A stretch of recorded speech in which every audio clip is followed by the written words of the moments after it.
இப்போ வந்து பாட்டு பார்த்தாச்சு. ஆமா. டான்ஸ் பார்த்தாச்சு. டான்ஸும் பார்த்தாச்சு.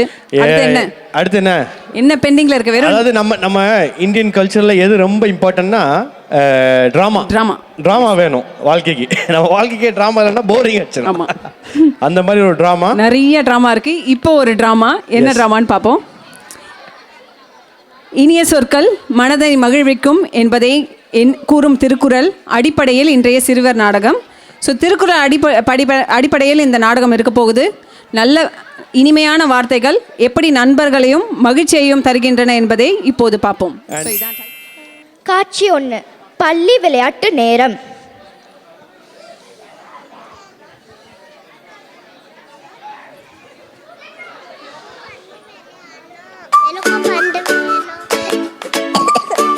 பந்து வேணும்.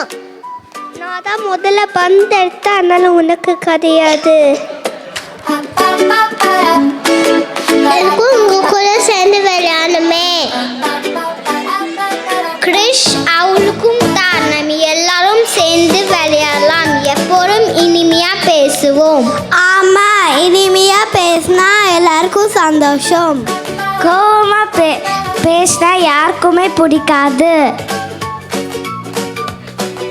காட்சி 2, சண்டை.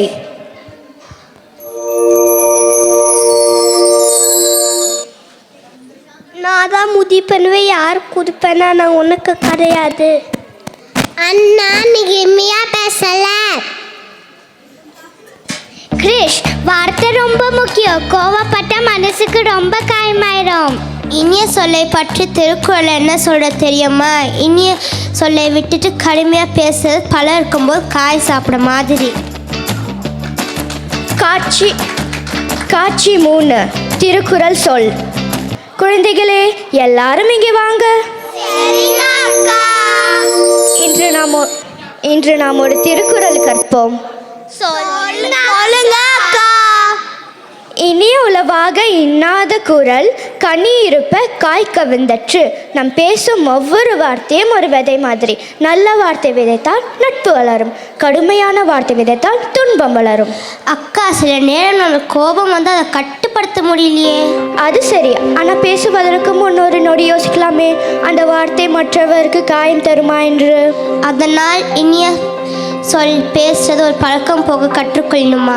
ஆமாம், அது ஒரு நல்ல பழக்கம். அதை தினமும் பயிற்சி பண்ணனா நம்ம நல்ல மனிதர்களாய் ஆகலாம்.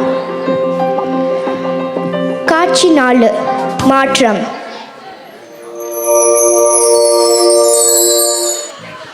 ஷஷ்டிக்கு மனுஷனே நீயுவா வளரலா. நன்றி கிருஷ்ணா.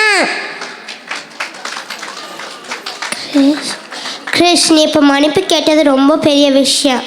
தவறு செய்த பிறகு அதை ஒப்புக்கொள்வது தைரியம். உன்னை நினைத்தால் எங்களுக்கு ரொம்ப பெருமையாக இருக்கு. இதுதான்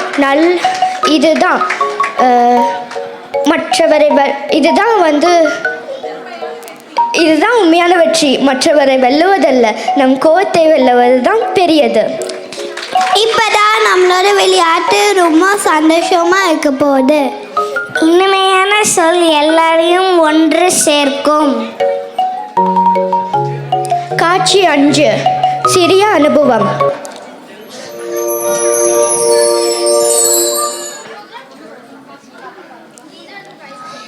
எப்பவுமே அமைதியா பேசுவோமா? அன்பா பழகுவோம்.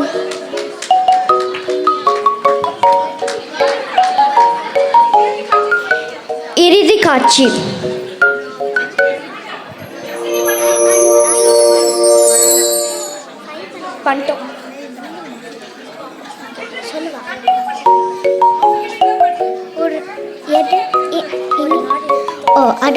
ஒரு நாள் என் தோழி கிட்ட ரொம்ப கோமா பேசினா. அவ ரொம்ப சோமாயிட்டா. பிறகு என்ன ஆயிற்று? நான் மன்னிப்பு கேட்டா. இனிமேல் இப்படி பேச மாட்டேன். அதுதான் நல்ல வார்த்தை காயத்தை கூட குணமாக்கும். நம் பேசும் வார்த்தைகள் நம் அடையாளம். அதை இனியாக்குவது நம் கையில் இருக்கிறது. அன்பு, மரியாதை, பொறுமை, இதுதான் நம்ம வாக்குறுதி. எல்லாரும் சேர்ந்து திருக்குறளை சொல்லலாமா?